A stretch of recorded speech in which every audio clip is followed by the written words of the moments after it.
अस्सलाम वालेकुम, मैं हूं अमीर अब्बास। पाकिस्तान आम इंतखाबात की तरफ बढ़ रहा है। आज इलेक्शन कमीशन ऑफ पाकिस्तान ने नई हल्का बंदियों की इब्तदाई फहरिस्तें जारी कर दी हैं। इस वक्त तमाम सियासी जमातें अपनी अपनी सफ बंदियां कर रही हैं। इन्हीं जमातों में नई उभरने वाली सियासी पार्टी इस्तेहकाम पाकिस्तान पार्टी भी शामिल है। तहरीक इंसाफ छोड़ने वाली मुतादिद शख्सियात ने हाल ही में कायम होने वाली IPP में शमूलियत इख्तियार की और यह सिलसिला अब भी जारी है। चंद दिन कबल PTI खवातीन विंग के सदर मुनज़्ज़ा हसन भी इस्तेहकाम पाकिस्तान पार्टी में शामिल हो गईं। बज़ाहिर ऐसा नजर आता है कि इस्तेहकाम पाकिस्तान पार्टी का इन्हिसार PTI छोड़ने वालों पर है, क्योंकि अब तक ना तो कोई दूसरे काबिल जिक्र बड़े नामों ने IPP का रुख किया और ना ही इस जमात ने अब तक अपनी अवामी ताकत का मुजाहरा किया। इसलिए यह सवाल भी अपनी जगह मौजूद है कि IPP किस सियासी जमात के लिए इंतखाबी मैदान में चैलेंज बन सकती है। तहरीक इंसाफ के लिए, पीपल्स पार्टी के लिए या फिर मुस्लिम लीग नून के लिए। अगर जायजा लिया जाए तो अपने क़याम से ही IPP का मुस्लिम लीग नून से सियासी रोमांस कायम हो गया था। मुस्लिम लीग नून ने IPP से इंतखाबी इत्तेहाद का इंदिया भी दिया था। आम इंतखाबात में असल बैटल ग्राउंड पंजाब होगा। इस वक्त पंजाब में पीपल्स पार्टी भी मुतहर्रिक है, जबकि 21 अक्टूबर से मुस्लिम लीग नून भी अपनी इंतखाबी मुहिम का आगाज करने जा रही है। तहम इस्तेहकाम पाकिस्तान पार्टी की जानिब से इस हवाले से अभी तक कोई पेशरफ्त नजर नहीं आ रही। आज कहाँ खड़ी है इस्तेहकाम पाकिस्तान पार्टी, इस पर बात करते हैं। हमारे साथ मौजूद हैं इस्तेहकाम पाकिस्तान पार्टी के तर्जुमान फयाजुल हसन चौहान साहब। चौहान साहब, आए तो बड़े धूम से थे, शान से थे, हुआ क्या? पार्टी आपसे बड़ा जलसा तो परवेज खटक साहब ने कर लिया जो आपके बाद आए थे। बिस्मिल्लाहिर्रहमानिर्रहीम। देखें, उसी शान के साथ, उसी धूम के साथ, उसी धड़क के साथ, उसी इज्जत के साथ, उसी वकार के साथ, उसी डिग्निटी के साथ हम जनाब खड़े हैं। ये डिग्निटी वकार तो आपने खुद ही मिला लिया है, मैंने तो नहीं कहा था वैसे। सुने ना, और सिर्फ जलसे जुलूसों से या वो पार्टी का जो ना कुछ जज करने की यॉर्ड स्टिक नहीं है। जलसे जुलूसों पे आए तो मुझे याद पड़ता है 1993 का इलेक्शन था, इस्लामिक फ्रंट का काजी हुसैन अहमद साहब, अल्लाह पाक जन्नतुल फिरदौस में जगह दे, उन्होंने बनाई थी और बहुत बड़े बड़े जलसे किए थे। बड़े बड़े सीटें 2 निकली थी, सिर्फ 2, एक धीर की और एक चित्राल की, ठीक है ना। तो ये कुछ जरूरी नहीं होता। आप देखेंगे 2001 के अंदर काफ लीग बनी, बल्कि 2002 के शुरू में बनी और 2002 अक्टूबर में जनाब इक़्तिदार में थी, बगैर जलसे जुलूसों के और बगैर जनाब शो ऑफ पावर किए। तो ये जरूरी नहीं लेकिन है। उसकी चौहान साहब उसकी मिसाल ना दे कि वो बगैर जलसे के पावर में कैसे आई। क्या आप उस तरह पावर में आना चाहते हैं? मैं एक एग्जांपल दे रहा हूँ, इस मुल्क के अंदर उस तरह हो, जिस तरह हो, इस तरह उस तरह हो या इस तरह हो या जिस तरह हो। नहीं, वैसे ये किस तरह होगा? ये किस तरह होगा जिस तरह आप आएंगे? बस जिस तरह पहले वाले आते रहे, सही। उस तरह हम आ जाएंगे ना। तो चौहान साहब, जब पार्टी बनी थी तो उस वक्त चूंकि दावा किया गया था कि हम एक बहुत बड़े जलसे की प्लानिंग कर रहे हैं और जलसा होगा, उससे एक स्ट्रेंथ शो की जाएगी पार्टी की और उससे फिर लोग और ज्वाइन करेंगे। ना तो कोई बहुत बड़ी तादाद में ज्वाइनिंग हो रही है। अब तो इलेक्शन की डेट भी बज़ाहिर टेंटेटिव सामने आ चुकी है, जनवरी के आखिर में। का ऐलान हमने कोई नहीं किया था। हमने कोई ये दावा नहीं किया था कि हम कोई बहुत बड़ा जलसा करेंगे मीनार पाकिस्तान में या कज़ाफ़ी स्टेडियम में या फलां जगह और फिर उसके बाद हम पार्टी लॉन्च करेंगे। ये वाली बात कभी भी किसी हमारे लीडर ने, ना चेयरमैन ने, ना ने ये की। हाँ, सूरत हाल ये है कि इस वक्त अमीर अब्बास साहब पूरे पाकिस्तान की पॉलिटिक्स की पर्दा स्क्रीन पे अनसर्टेनिटी और गैर यकीनी सी सूरत हाल है। ये अनसर्टेनिटी, एम्बिग्विटी, सस्पिशियसनेस जब खत्म हो गया, उसके बाद इंशाल्लाह आपको पंजाब के अंदर तो खुसूसन एक बहुत बड़ी लॉट PTI के अंदर शमूलियत करती हुई नजर आएगी। ये सारी चीजें क्लियर होगी कहीं जाके दिसंबर के शुरू में जाके। चौहान साहब, फवाद चौधरी IPP में नहीं है? फवाद चौधरी साहब IPP में नहीं है। अच्छा, तो वो वहां क्या करने गए थे लाहौर होटल में? ये उनसे पूछे। और अली जैदी साहब वो हैं? वो भी नहीं है। वहां पे अली जैदी साहब ने तकरीर की थी अलीम खान के साथ खड़े होके। वो भी उनसे पूछे ना, वो भी उनसे पूछे। तो ये जो पीपल्स पार्टी ने तंज किया है इस्तेहकाम पाकिस्तान पार्टी पे, आपने सुना होगा शायद, चंद साहब ने फरमाया कि नून लीग आपके पीछे है। चंद साहब मेरे भाई है। ये एतराफी हंसी आपने हंसी है या जवाबी हंसी हंसी है?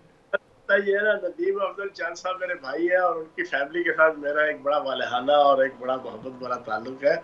इस वजह से मैं अपने वो टिपिकल अंदाज से तो जवाब देने से मैं ग्रेज भी करूंगा और मेरे पे पाबंदी है कि इखलाकी।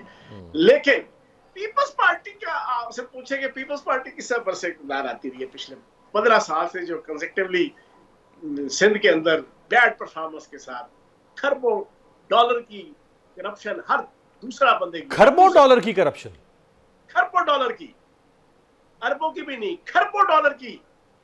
इनके घरों की बोरियां घरों से निकलना, इनके तकियों के अंदर से, इनकी वॉशरूमों के बेसनों में से, इनके वॉशरूमों की टैंकियों में से, ठीक है ना, बिलावल हाउस, जरदारी हाउस, इस्लामाबाद का हो, लाहौर का हो, कराची का हो, अन्नी मिची हुई जना पिछले जो 15 साल से, वो क्या है पीपल्स पार्टी छोड़े क्या, हम इसका जवाब। चौहान साहब, अगर इतनी ही करप्ट, खरबों डॉलर मतलब करोड़ों डॉलर भी आप कहते तो वो भी बहुत पैसे थे, शायद वो भी मानने वाले थे। आपने खरबों डॉलर का और तकियों से पैसे, बोरियों से पैसे, तो पर ये 16 महीने किस मेहरबान ने इन पर मेहरबानी कर दी और इतने करप्ट लोगों को लाके हुकूमत में बिठा दिया?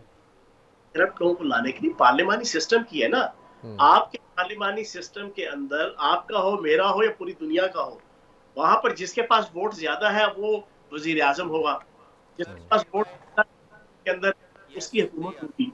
अब हमारे वादी टूट गए उस पीटीआई के, जब टूट गए वो जाके शामिल हो गए जनाब दूसरे ग्रुप के साथ, पीडीएम के साथ, हुकूमत बन गई। इसमें लाने या ना लाने वाली क्या बात है?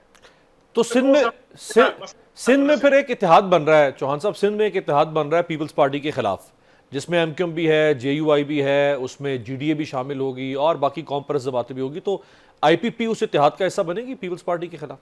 वक्त आने पे लीडरशिप सेंट्रल एग्जीक्यूटिव कमेटी की मीटिंग में कोई डिस्कशन करेगी तो आपके इरादे मुझे लग नहीं रहे हैं इलेक्शन जीतने वाले चौहान साहब। यहाँ दौड़े लग गई हैं, पीपल्स पार्टी पंजाब में आके बैठ गई है, एमक्यूएम पीपल्स पार्टी टिकटें बांट रही हैं, मौलाना के जलसे शुरू हो गए। आप कह रहे वक्त है, वो केड़ा वक्त आएगा?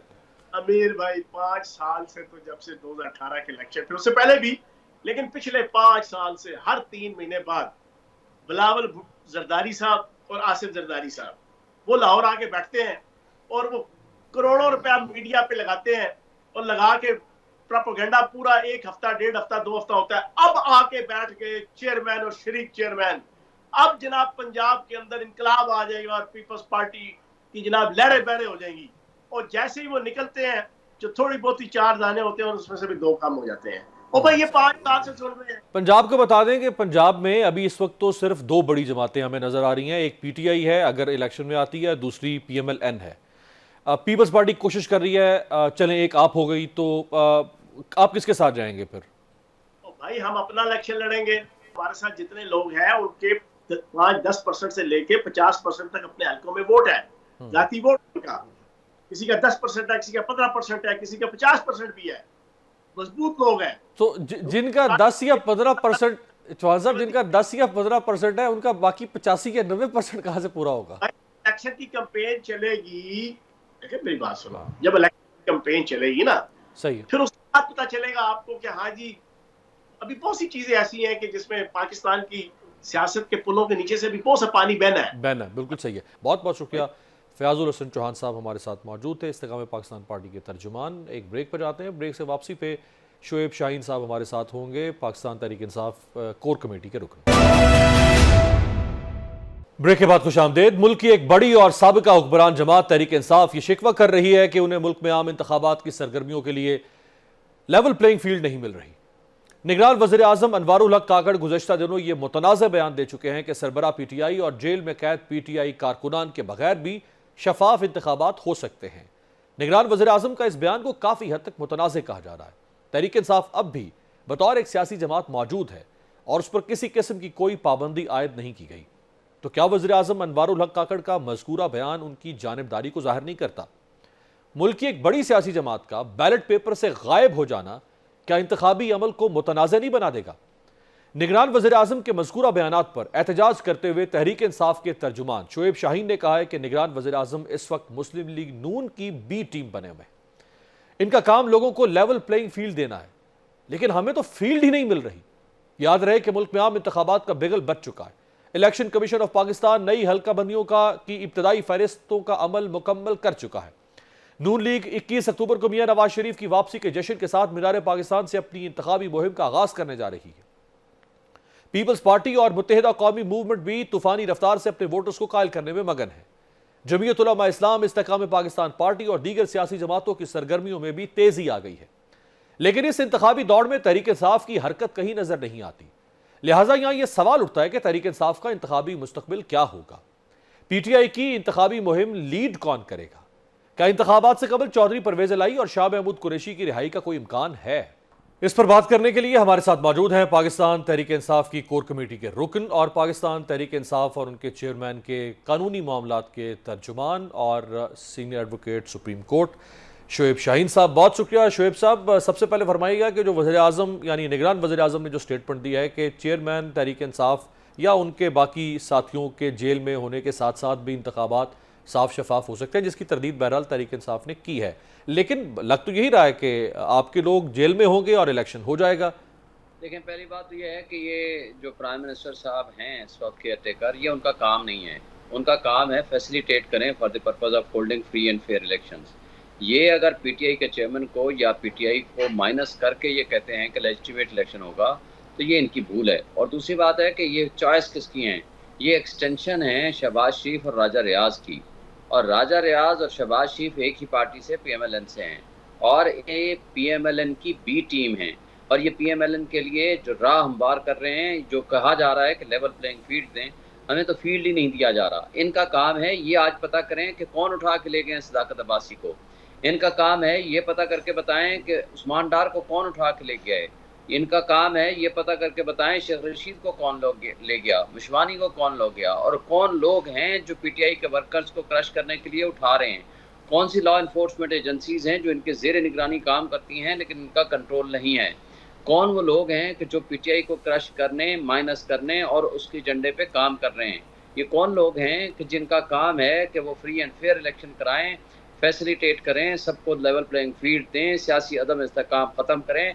ये कौन से इलेक्टेड रिप्रेजेंटेटिव हैं ये जो बैठे हुए हैं, ये कहते हैं कि जनाब ठीक है जी वो फलां होगा और फलां नहीं होगा।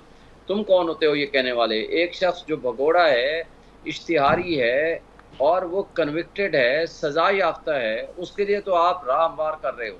ये लेवल प्लेइंग फील्ड नहीं है। वो इस वक्त अंडर ट्रायल प्रिजनर हैं, वो कन्विक्टेड नहीं है क्योंकि उनके खिलाफ जो जजमेंट है वो सस्पेंड हो गई है। तो लिहाजा आज अंडर ट्रायल प्रिजनर को, लेकिन वो जजमेंट शेख साहब जजमेंट सस्पेंड हुई है, कन्विक्शन तो सस्पेंड नहीं होगी, कन्विक्शन तो बरकरार रहेगी ना। सर मुझे ये बताएं कि जो कन्विक्टेड है, जिसकी जजमेंट भी सस्पेंड नहीं है, जिसकी कन्विक्शन भी सस्पेंडेड नहीं है, उसको तो आपको मीडिया पे हर किसी को आने की, और वो भगोड़ा भी है और इश्तिहारी भी है, यानी अदालत का इश्तिहारी है, सजा याफ्ता इश्तिहारी है, उसके लिए तो सब कुछ जायज़ है। तो ये इसका काम है ये देखें कि क्या लेवल प्लेइंग फील्ड दे रहे हैं, क्या ये इलेक्शन का माहौल है। ये इलेक्शन कमीशन का काम नहीं है। 80% अवाम को अगर आप माइनस कर देते हैं, आप पीटीआई को कहते हैं बल्ला का निशान भी नहीं होगा तब भी कोई फ़र्क नहीं पड़ता, आप ये कह देते हैं कि इमरान खान नहीं होगा तब भी कोई फ़र्क नहीं पड़ता। ये आपको किसने अख्तियार दिया है बोलने का और बात करने का? ये सिवाय इस बात के कि अपना तासुब और अपना बुग़्ज़ ज़ाहिर कर रहे हैं, सिवाय इस बात के कि अपना पार्टी की पीएमएलएन की बी टीम होने की वो वफादारी ज़ाहिर कर रहे हैं, और जो दिल में बात होती है वो ज़बान पे आ जाया करती है। और ये जो तर्ज़ अमल है ये मायूसी फैलाता है, ये तर्ज़ अमल सियासी अदम इस्तेकाम को मज़ीद वुसअत देता है, सियासी इस्तेकाम नहीं लाता, ये मुल्क के मसाइल का हल नहीं है। 16 महीने का एडवेंचर करके एक शख्स की दुश्मनी में पहले ही अवाम को, 25 करोड़ अवाम को तबाही के गड्ढे में फेंक दिया है। आज आपको 16 रुपए बिजली का यूनिट जो मिला करता था 1.5 साल पहले, आज 60 रुपए का पहुंच गया है, और आज लोगों के पास खाने को नहीं है, खुदकुशियां हो रही हैं। सही है। और शेख साहब आपके पास कोई है ऐसा डेटा या स्टैटिस्टिक्स के अब तक कितने पीटीआई के लोग गिरफ्तार हैं मुख्तलिफ मुकदमात में पूरे मुल्क में? देखिए सर, अगर एग्जैक्ट फिगर पूछेंगे तो हमारे पास नहीं है, लेकिन ये हमें पता है कि सैकड़ों की तादाद में हमारे लोग गिरफ्तार हैं, सैकड़ों की तादाद में उनकी ज़मानतें हुई हैं जिनको दोबारा गिरफ्तार कर लिया गया। यहाँ तक कि ख़वातीन जो हैं उनका फंडामेंटल राइट है, उनको कानून इजाज़त देता है किस तरह के हीनियस क्राइम में हो, ज़मानत उनका हक है। 5 महीने बाद ज़मानत हुई और को वहीं से दोबारा गिरफ्तार कर लिया गया। और जो भी बंदे गिरफ्तार हैं, जिनको ज़मानतें मिली हैं, उनको दोबारा या उठा लिया गया, उनको अदालतों में नहीं पेश किया गया, या दोबारा किसी केस में डाल दिया गया, और जो नहीं है ज़ाहिर कुछ ना कुछ अंडरग्राउंड भी होंगे। तो ये सारा जो सिलसिला है, ये सिर्फ एक पार्टी को क्रश करने का जो तसलसल जारी है। शुएब साहब, ये फरमाइएगा कि बहुत सारे लोग आपके मुल्क से बाहर हैं, बहुत सारे लोग अगर मुल्क में भी हैं तो वो रूपोश हैं, गायब हैं, बहुत सारे लोग इस वक्त जेलों में हैं, बहुत सारे लोगों के मुकदमात चल रहे हैं, पार्टी के चेयरमैन भी इस वक्त कस्टडी में हैं, वाइस चेयरमैन भी गिरफ्तार हैं, पार्टी के सदर भी गिरफ्तार हैं। तो इलेक्शन शुएब शाहीन, शेर अफजल मरवत और नईम हैदर पंजोता पूरे मुल्क में लड़ेंगे, पर इलेक्शन कौन लड़ेगा सर? पहली बात तो यह है कि इलेक्शन का रिजल्ट आपने पिछले 3-4 इलेक्शंस करा के देख लिए। पहला इलेक्शन जो मैत्रा वाला, पिशावर वाला, उसका रिजल्ट आपने देख लिया, कोई लीडरशिप मौजूद नहीं थी। दूसरा उसी के साथ हवेलियां वाला 1 और 2 दोनों पीटीआई के थे। और तीसरा आपने अस्तोर का इलेक्शन, चौथा जो ओवरऑल जिमनी इलेक्शन हुआ था केपी में, आपने रिजल्ट देख लिया। वो रिजल्ट ये है कि लोग अवाम बल्ले को वोट देते हैं, लोग अवाम, इमरान खान लोगों के दिलों में बसता है, उसके लिए लीडर का फ्रंट फुट पे आना ना आना जरूरत ही नहीं है। हमारे हर हलके में 7 से जायद कैंडिडेट्स हैं। जिस दिन इलेक्शन शेड्यूल अनाउंस होगा आपको सब कुछ सामने नजर आना शुरू हो जाएगा। आज आप जेलों में रख के भी इलेक्शन अगर ये जीत सकते होते ना सर, ये 60 दिन में इलेक्शन कराते, ये इलेक्शन से ना भागते, ये बारूदी सुरंगें ना बिछाते, ये इस तरीके से हरकतें ना करते। भाई कभी डीलर भी लीडर हुआ करता है, जो वहां लंदन में बैठा है, कोई दुबई भाग के जाता है, कोई किधर भागा हुआ है। और अगर वो जो आप कह रहे हैं 7 लोग एक हलके में मौजूद हैं, तो अगर वो 7 के 7 लोग उनको डिस्क्वालीफाई करवा दिया जाएगा जब नॉमिनेशन पेपर फाइल करते हैं, या अगर उनके ऊपर भी मुकदमात होते हैं, उन्हें गिरफ्तार कर लिया जाता है, तो फिर क्या करेंगे? सर बात यह है कि अगर आपने इस मुल्क की 80% आबादी को उठा करके जेलों में बंद करना है, अगर 80% आबादी को आपने पाबंद सलासल करना है, आपने उसकी आवाज़ दबानी है, उसको राइट ऑफ वोट नहीं देना, अगर आपने इस मुल्क के जड़ों को खोखला करना है, तो आपको याद कर लें ज़रा 60s में 70s में क्या हुआ था। मगरबी मशरकी पाकिस्तान किस तरह हमसे अलग हुआ था। जिनकी 161 सीटें थी, आपने उनके ऊपर फोर्स इस्तेमाल करके उनको आपने उनके साथ जंग छेड़ दी। क्या अंजाम हुआ आपका मुल्क का? क्या हम नेशनल सिक्योरिटी को कंप्रोमाइज करना चाहते हैं? क्या हम अपने मुल्क की बुनियादों को खोखला करना चाहते हैं? क्या हमारा सामने ये वे फॉरवर्ड है कि हमने 80% पॉपुलर लीडर को तो हमने जेलों में बंद करना है, हमने जो लेबोरेटरी से बेबी टेस्ट ट्यूब बेबी की तरह हमने टेस्ट ट्यूब लेबोरेटरी से बनाए हुए सो कार्ड लीडरों को हमने इक़्तिदार दिलाना है, तो आपने 16 महीने का अंजाम नहीं देख लिया? क्या आपने चलते हुए मुल्क का जितना बेड़ा गर्क इन लोगों ने कर दिया है, इससे ज्यादा कितना एक बेड़ा गर्क कराएंगे? बहुत बहुत शुक्रिया, बहुत बहुत और शुक्रिया। हल्के उनकी जिम्मेदारी नहीं है। शुएब शाहीन साहब, पाकिस्तान तहरीक इंसाफ कोर कमेटी के रुकन और पाकिस्तान तहरीक इंसाफ के कानूनी मामलात के मुशीर, बहुत बहुत शुक्रिया शुएब शाहीन साहब हमारे साथ मौजूद थे। एक ब्रेक पर जाते हैं, ब्रेक से वापसी में बात करेंगे मसला फ़लस्तीन एक बार फिर उठ के आए, और पाकिस्तान के हवाले से भी ये खबरें आ रही हैं कि क्या पाकिस्तान इसराइल को तस्लीम कर सकता है, या करना चाहिए या नहीं।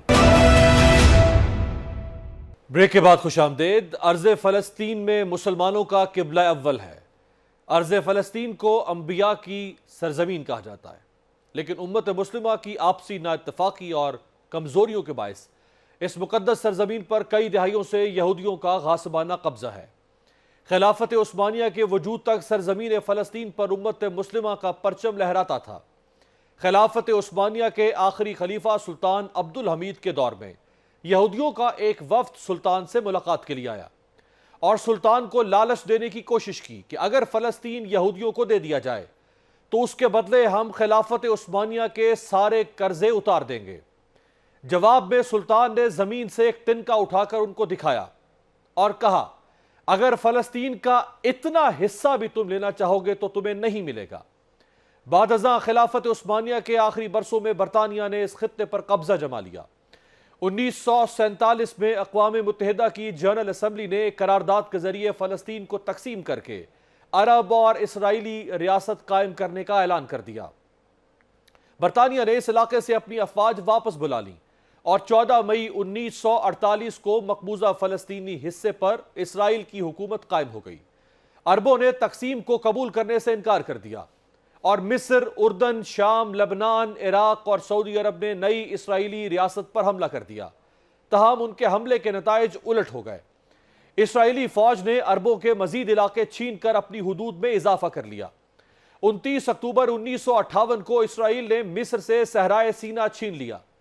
फिर 1967 की जंग में इसराइल ने मिस्र से गजा की पट्टी भी छीन ली और बैतुल मक़दस, जहां मुसलमानों का किबला अव्वल है, उस पर भी काबिज हो गया। दूसरी तरफ मशरकी यरूशलेम के इलाके, शाम की गोलान की पहाड़ियों और गरब उर्दन के इलाके पर भी कब्जा कर लिया गया। 6 अक्टूबर 1973 को यहूदियों के मुकद्दस दिन यौम किपुर के मौके पर मिस्र और शाम ने इसराइल पर कर दिया, लेकिन उन्हें शिकस्त का सामना करना पड़ा। हर नई लड़ाई के नतीजे में इसराइल ज्यादा से ज्यादा इलाकों पर कब्जा करता गया। एक रिपोर्ट के मुताबिक इसराइल फलस्तीन के 75% से ज्यादा रकबे पर काबिज हो चुका है, जहां यहूदी आबादकार फलस्तीनियों की जमीनों, जायदाद और माल मवेशियों को हड़प कर चुके हैं। अपनी ही सरजमीन से बेदखल किए जाने वाले लाखों फलस्तीनी मशरिक वुस्ता और दुनिया के दीगर ममालिक में बेसरो सामानी की अजियतनाक जिंदगी गुजार रहे हैं। अब तक इसराइली फौज के बराह रास्त हमलों में 2.5 लाख से ज्यादा फलस्तीनी शहीद हो चुके हैं। इसराइली फौज बेदरेक फलस्तीनी बच्चों, औरतों और मर्दों को गोलियों और बमबारी का निशाना बनाती है। यहूदियों के अपने आदाद शुमार के मुताबिक 1948 से 2014 तक इसराइली हमलों में 91,000 से ज्यादा फलस्तीनी शहीद हुए। वॉक्स मीडिया की एक रिपोर्ट के मुताबिक फलस्तीनी सरजमीन पर होने वाले हमलों में हर 24 अमवात में से 23 अमवात फलस्तीनियों की होती है। अल जजीरा के मुताबिक इसराइली रियासत के क़याम के फौरी बाद 7.5 लाख फलस्तीनियों को अपनी आबाई सरजमीन से जबरी बेदखल किया गया, जबकि 1.5 लाख के करीब फलस्तीनी उस वक्त बनाई गई इसराइली रियासत में रह गए, जिनके साथ आज तक मजालिम जारी हैं। इसराइल ने मगरबी किनारे में 130 से ज्यादा बस्तियां आबाद की हैं, जहां आज तकरीबन 5 लाख यहूदी आबादकारों के घर हैं। इन्हीं इलाकों में तकरीबन 30 लाख फलस्तीनी खुलेआम इसराइली फौज की हुक्मरानी में बेकसी की जिंदगी गुजार रहे हैं।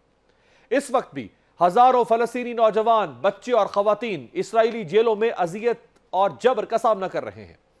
हालिया बरसों में फलस्तीन पर काबिज इसराइल ने अमरीका को इस्तेमाल करते हुए अपने मुतनाज़ा वजूद को मुस्लिम दुनिया से तस्लीम कराने के लिए कोशिशें तेज कर दी हैं।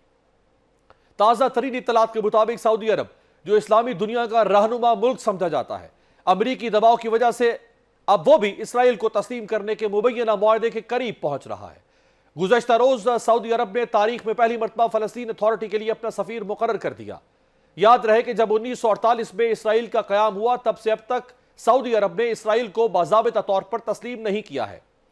आलमी मीडिया के मुताबिक अमरीका अपने रिवायती हलीफ सऊदी अरब पर इसराइल के साथ ताल्लुकात मामूल पर लाने के मुआहदे पर दस्तखत करने के लिए दबाव डाल रहा है, जबकि इससे कबल मुत्तहिदा अरब अमारात, बहरीन और मराकश के साथ इसी तरह के मुआहदे कराए जा चुके हैं, जिन्हें अब्राहम एकॉर्ड्स के नाम से जाना जाता है, जो कि उस वक्त के अमरीकी सदर डोनाल्ड ट्रंप की कोशिशों का नतीजा थे। सऊदी वली अहद शहजादा मोहम्मद बिन सलमान से इसराइल और सऊदी अरब के दरमियान सफारती ताल्लुकात बहाल करने के मुआहदे के बारे में पूछा गया तो उन्होंने कहा कि हर दिन के साथ हम नजदीक हो रहे हैं। इसी तरह 23 सितंबर को अक़वाम मुत्तहिदा की जनरल असम्बली में अपनी तकरीर में इसराइली वज़ीर आज़म बिन्यामीन नेतन्याहू ने कहा था कि उन्हें यकीन है कि उनका मुल्क सऊदी अरब के साथ तारीखी अमन मुआहदे के बहुत करीब है। बाद अज़ा इसराइली वज़ीर ख़ारिजा एली कोहेन का यह बयान सामने आया कि अगर इसराइल सऊदी अरब के साथ अमन मुआहदे पर दस्तखत करता है तो मजीद 6 या 7 मुस्लिम ममालिक उसके साथ अमन मुआहदा कर सकते हैं। पाकिस्तान ने इब्तिदा से ही इसराइल के फलस्तीन पर गासिबाना कब्जे को कभी तस्लीम नहीं किया। पाकिस्तानी पासपोर्ट पर यह वाज़े तौर पर दर्ज है कि यह इसराइल के अलावा तमाम ममालिक के लिए कारामत है। याद रखिएगा कि बानी पाकिस्तान कायद-ए-आज़म मोहम्मद अली जिन्ना ने अमरीकी सदर ट्रूमैन को लिखे अपने खत में इसराइल को नाजायज रियासत करार दिया था। बानी पाकिस्तान ने कहा था कि इसराइल का क़याम इंसानी तारीख का एक गुनाह है। मौजूदा हालात में सऊदी अरब और कुछ और मुस्लिम ममालिक के बारे में ये खबरें इस वक्त आलमी मीडिया में हैं कि वो भी आने वाले कुछ वक्त में इसराइल को तस्लीम कर सकते हैं एक रियासत के तौर पर। और पाकिस्तान में भी ये तनाज़ा एक बार फिर खड़ा हुआ है कि क्या पाकिस्तान को इसराइल को तस्लीम करना चाहिए या नहीं। पाकिस्तान का बहरहाल इसके ऊपर एक तारीखी मौक़िफ़ रहा है, लेकिन सऊदी अरब और इसराइल के माबैन मुस्तक़बिल में कैसे ताल्लुकात हो सकते हैं, इस पर बात करने के लिए हमारे साथ मौजूद हैं सऊदी अरब के मारूफ सहाफ़ी और तज्ज़िया निगार और एडिटर इन चीफ रह चुके हैं अरब न्यूज़ और सऊदी गजट के खालिद अल मीना साहब। बहुत शुक्रिया खालिद साहब। ख़ास तौर पे अभी प्रिंस सलमान के हवाले से जब स्टेटमेंट आई और फिर उस पर एक सख्त रद्दअमल दिया ईरानी सदर रईसी साहब ने, उसके बाद पाकिस्तान में भी ये बहस शुरू हो गई कि इसराइल को तस्लीम कर लेना चाहिए। क्या सऊदी अरब आने वाले कुछ महीनों में इसराइल को तस्लीम कर सकता है? अस्सलाम वालेकुम। ये मेरे ख्याल में सब स्पेकुलेशंस हैं। सऊदी पॉलिसी ये पहले फहद पीस प्लान और फिर 2200 में अरब पीस प्लान जो शाह अब्दुल्ला मरहूम ने किया वाज रिकॉग्निशन ओनली आर्टिकल्स 242 और 338 यूनाइटेड नेशन के रेजोल्यूशंस प्री 1967 के बॉर्डर्स हों, टू स्टेट सोल्यूशन। इस पर ये हमारा प्रेमिस है and Saudi Arab is working on this now. आप जानते हैं पूरी दुनिया चेंज हो गई 30-40 साल में। There have been very speculations कि हम उनको रिकॉग्नाइज करेंगे, लेकिन मैं ये कहना चाहता हूँ कि there will be no peace until पहले के डील भी होगा, फलस्तीनियों को अपना स्टेट मिलेगा, two state solution. Other than this no. Saudi Arab के फॉरेन मिनिस्टर 2-4 दिन के पहले उसने यही स्टेटमेंट निकाला कि there should be a two state solution. Khalid साहब, टू स्टेट सॉल्यूशन तो मौजूदा हालत में हो सकता है, हालांकि 75-76% फ़लस्तीन के इलाके पर कब्जा है इसराइल का। अगर ये सॉल्यूशन दिया जाए कि जहां पे इस वक्त फ़लस्तीन है उसको फ़लस्तीन की रियासत तस्लीम कर लिया जाए, जहां इसराइल है उसको इसराइल की रियासत के तौर पर तस्लीम कर लिया जाए, लेकिन ये तो कब्जे पर मबनी एक रियासत होगी ना। ये वो रियासत तो नहीं होगी कि जो इंडिजिनस एक रियासत किसी टेरिटरी पर कायम होती है। आप सही कह रहे हैं। द प्रॉब्लम कि इतने ये जो सेटलर्स या ऑक्यूपायर्स आके वो वेस्ट बैंक में आए तो इट हैज टू, ये इनको वापस जाना है। It will not go. हम we are not just wishful thinking है कि ये सुबह उठ के अपना पूरी बिस्तरा लेके वापस चले जाएंगे। दे will not. This is occupation, operation और ये कॉलोनियलिज्म है। मेरे ख्याल में this is the last western colonialism Israel on the Arab world. ये नहीं जाएंगे। आप देखते हैं रोज रोज जो ऑपरेशन हो रहा है, कत्ल आम हो रहा है, मस्जिद अक्सा में लोगों को नहीं जाने देते हैं। खालिद साहब, अगर इसराइल इस बात पर इत्तेफाक ना करे मुस्लिम दुनिया के साथ कि जितने हिस्से पर वो काबिज हो चुका है उसमें से वो 1 इंच नहीं छोड़ेगा, तो फिर टू स्टेट सोल्यूशन कैसे बन सकता है? It will not happen. तो वो यही आपका जो इट विल कंटिन्यू, ये स्टेटस को जो होगा इट विल कंटिन्यू। फाइटिंग्स होते जाएंगे और खुदा न खास्ते एक न कोई दिन there will be a bigger conflict, because जो नेतन्याहू है वो ही is a master of deception. Urdu में क्या बोलते हैं उसको, ही लव्स टू टॉक, वो एकदम राइट विंग है। अनलेस इसराइल में रियलाइजेशन हो जाएगा कि we have to give it, because it is an artificial state, कब्जा किया है, occupied territories. Something has to give. Any of the parties has to win. या फलस्तीनी कहेंगे we will be part of a God forbid greater Israel, या they will continue to fight back. और ऐसे scenario में या सिचुएशन में कि अगर मुस्लिम दुनिया इसराइल को तस्लीम तो नहीं करेगी, जो नहीं कर रहे, जैसे पाकिस्तान है, सऊदी अरब है, कुछ और ममालिक हैं जो तस्लीम नहीं कर रहे, लेकिन वो ताल्लुकात बहाल कर लें इसराइल के साथ। जैसे इसराइली एक वजीर पहली दफ़ा सऊदी अरब पहुंचे हैं, इसी तरह तजारत शुरू हो जाए, परवाज़ें शुरू हो जाएं, बाकी ताल्लुकात बहाल हो जाएं, लोगों का आना जाना शुरू हो जाए, जैसे यूएई और इसराइल के ताल्लुकात हो चुके हैं। तो इससे आपको नहीं लगता कि एक वक्त आएगा कि फिर मसला फ़लस्तीन खुद ब खुद ख़त्म हो जाएगा मुस्लिम दुनिया में? It will not. आपको मैं साफ साफ करता हूँ कि as an Arab, as a Muslim, as a Christian, it will not. ये जो आया है यूनेस्को के लिए by law, they have to attend. So they did not come to Saudi Arabia, they attended a UN meeting. समझ गए आप? लेकिन they will not। आप खुद देखिए इजिप्ट और जॉर्डन कितने सालों से उनके डिप्लोमेटिक रिलेशन, कितने मसरी जाते हैं इसराइल या इसराइल वहाँ आते हैं या जॉर्डन के साथ, दिल नहीं है। आलम अरबी will not accept without a peaceful solution and the rights of Palestinians। ये तो डिप्लोमेसी में काफी गिव एंड टेक होता है। लेकिन ये खालिद साहब, आपको लगता है कि ये पहला स्टेप है डिप्लोमेसी, दोस्ती, तजारत, दोनों तरफ से डेलीगेशंस का आना जाना, इसके बाद फिर एक जनरेशन आएगी जिसकी नजर में फ़लस्तीन एक मसला होगा ही नहीं? आई एग्री विथ यू, ये खतूरा या डेंजर इसमें है, लेकिन वो क्या कर रहे हैं आजकल, they are trying to meet you on the international platform, UNESCO का कॉन्फ्रेंस हो या इसका कॉन्फ्रेंस हो, बट बिलीव यू मी, अब अगर आप आज सर्वे करेंगे अरब यूथ के, मैं आपको एक भेजूंगा, तो 80 to 90% यानी फ़लस्तीन issue is very close to them, मस्जिद Al-Aqsa is very close to them, बहुत कोशिश कर रहे हैं। और मेरे ख्याल में जो एस कार्ड है, जो इक्का है, वो सऊदी अरब के हाथ में, and they will not give this unless to see before we get कि ये 2 स्टेट सोल्यूशन होगा। बहुत बहुत शुक्रिया खालिद अलमीना साहब, हमें सऊदी अरब से ज्वाइन कर रहे थे, साबिक editor in chief Arab news और सऊदी गज़ट मारूफ तज्ज़िया निगार हैं। बहुत बहुत शुक्रिया। और वो वाज़ेह तौर पे कह रहे थे कि ये इतना आसान नहीं है कि इसराइल के वजूद को एक आज़ाद रियासत के तौर पर तस्लीम कर लिया जाए, और ना ही मौजूदा जो इसराइली रियासत है जिस हद तक वो फैलाव कर चुकी है उसको सऊदी अरब भी तस्लीम नहीं करेगा। आपसे मुलाकात होगी कल, देखते रहिएगा जमहूरियत।